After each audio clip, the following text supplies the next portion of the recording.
Bonjour à tous, nous allons prendre le cieux ouvert pour aujourd'hui qui a pour thème Cela ira bien, partie 1. Avant de commencer, nous allons prier. Père éternel, je prie afin que je prenne tout à contrôle de cette leçon. Je prie, Seigneur Dieu, que cette leçon soit une bénédiction pour ceux qui vont écouter. Et je prie, Seigneur Dieu, que tu nous donnes la grâce d'appliquer ce que nous allons apprendre maintenant au nom de Jésus. À la fin de tout, Père, que toute la gloire et l'honneur soit rendue au nom de Jésus. Amen. Notre verset biblique pour aujourd'hui va être pris de Psaume 92, 13, qui dit « Les justes poussent comme le palmier, ils grandissent comme le cèdre du Liban. » Et notre passage biblique est Ésaïe 3, 10, qui dit « Dites au sujet du juste, cela ira bien, car il jouira du fruit de son activité. » Amen. Le titre est très prophétique. Comme je l'ai dit plus tôt, le titre c'est Cela ira bien, partie 1. Mais lorsqu'on regarde le verset de mémoire ainsi que le passage biblique que nous venons de lire, la Bible précise qui est concerné par le bien-être. Ce sont les justes. Je vous encourage donc à vivre une vie de justice, vivre une vie qui est digne d'un juste, afin que tout aille bien avec votre vie, votre famille, vos finances, etc.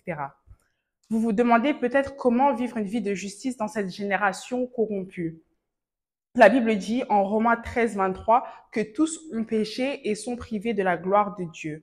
La réponse est très simple. La Bible nous dit en 1 Jean 1, 19 que si nous confessons nos péchés, Dieu nous pardonnera et nous purifiera par le sang de son Fils Jésus-Christ.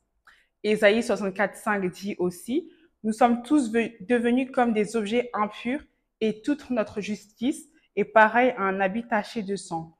Nous sommes tous aussi fanés qu'une feuille et nos fautes nous emportent comme le vent. Ce verset établit que nous ne pouvons être purifiés ou justifiés de nous-mêmes.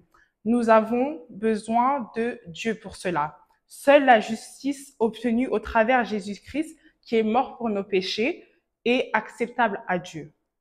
Comme on est en début d'année, on a entendu plusieurs projections concernant cette année 2024, comme quoi ce sera une année difficile ou plein de choses négatives de ce type-là. Mais je peux vous assurer que celui qui habite sous l'abri du Très-Haut repose à l'ombre du Tout-Puissant, comme nous dit Psaume 91, 1. En cela, tous ceux qui se reposent sous l'abri du Très-Haut seront protégés de tout mal.